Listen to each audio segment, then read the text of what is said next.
Hey guys, this is Mel, and I'm here to talk about Legends of Tomorrow, episode 210, titled The Legion of Doom, which premiered Tuesday, January 31st, 2017 on the CW. I'm recording this a day after February 1st, but you're still getting my first thoughts. So before we begin, huge spoiler alert, guys. Hope you watched the episode before you're checking out what I thought about the episode.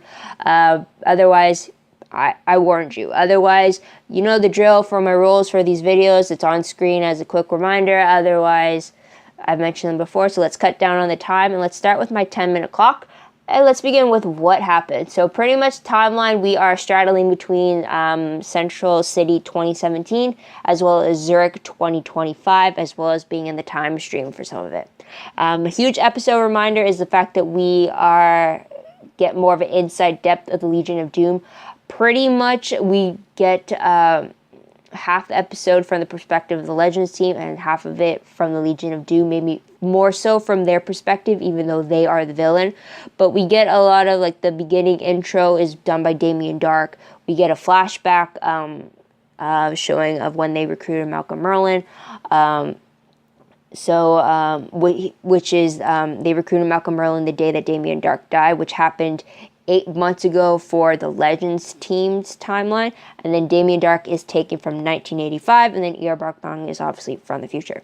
So those are our villains. With that said, let's get down to the episode breakdown. So dealing with the Legends team, they actually figured out that the speedster is Eobard Thawne. They found out that the reason he wants the Spear of Destiny is so that he could rewrite his existence, since they figured that why would a speedster want to rewrite reality if they can easily go back and forth in time to change certain aspects.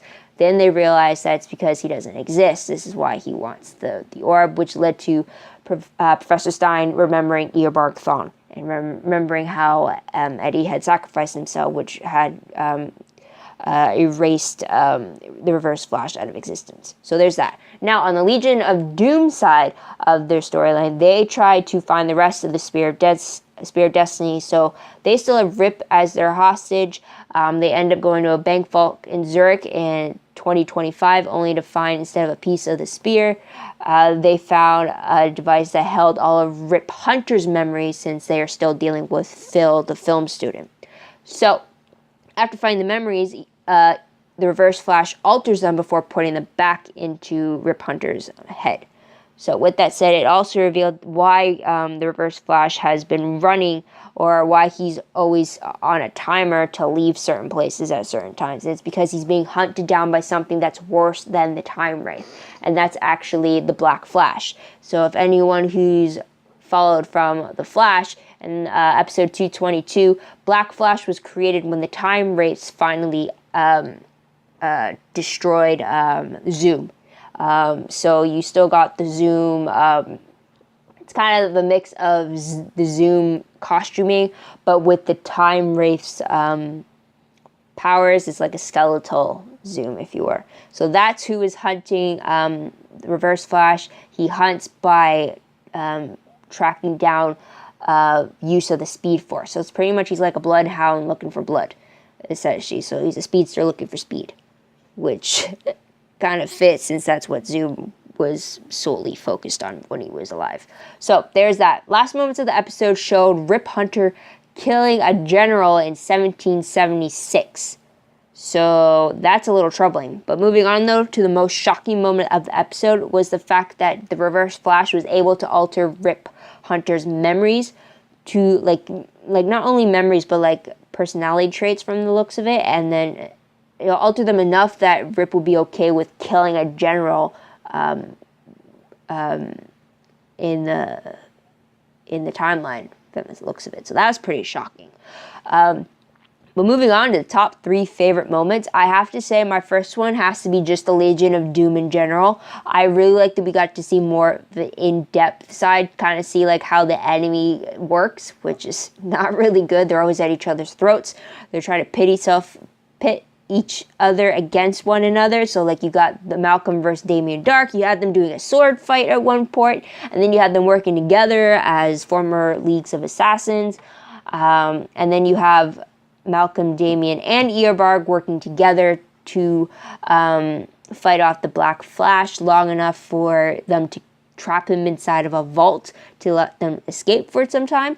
So that was a little surprising too, but it was really fun seeing how they mesh with each other, because we already saw previously how Eobard Thawne and Damien Dark work due to past confrontations.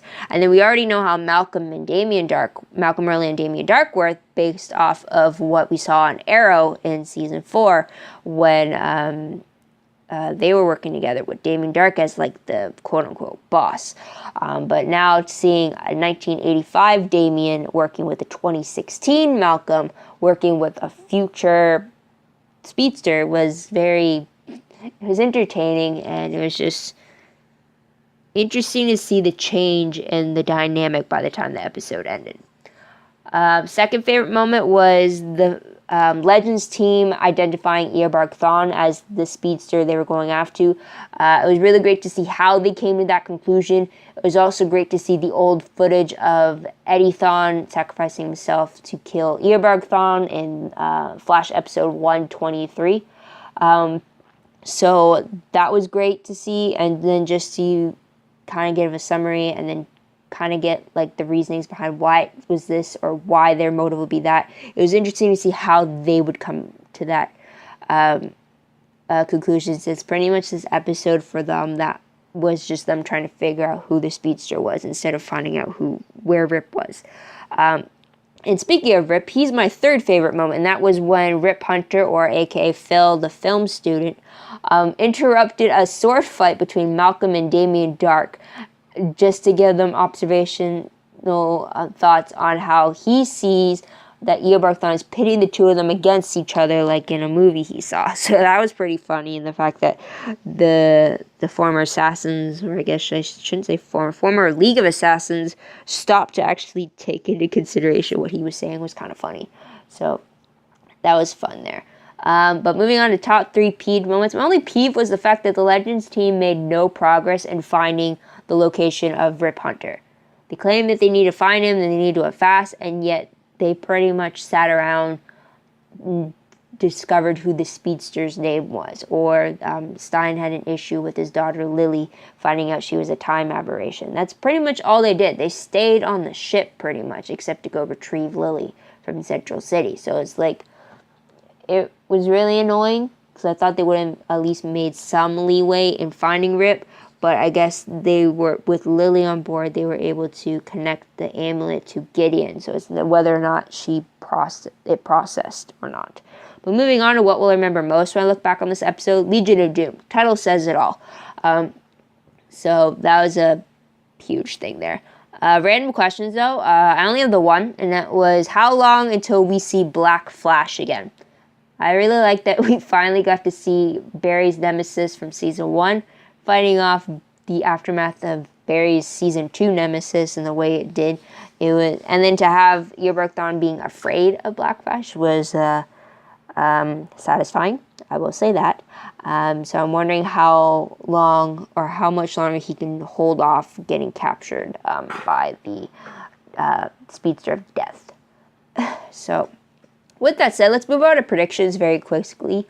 Based off the promo for 211, it looks like they are going to go to 1776, where the Legends team have to protect George Washington from the Legion of Doom.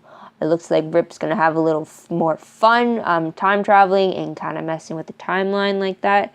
So I guess we're going to have to see how that all turns out.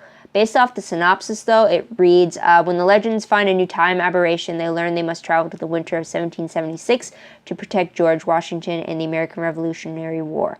Unfortunately, things don't go as planned, forcing Sarah to send out Nick and Amaya to help. Meanwhile, Jackson and Stein, who are busy protecting the incapacitated Wave Rider from their new enemy, are forced to step into roles that they don't think they are prepared for.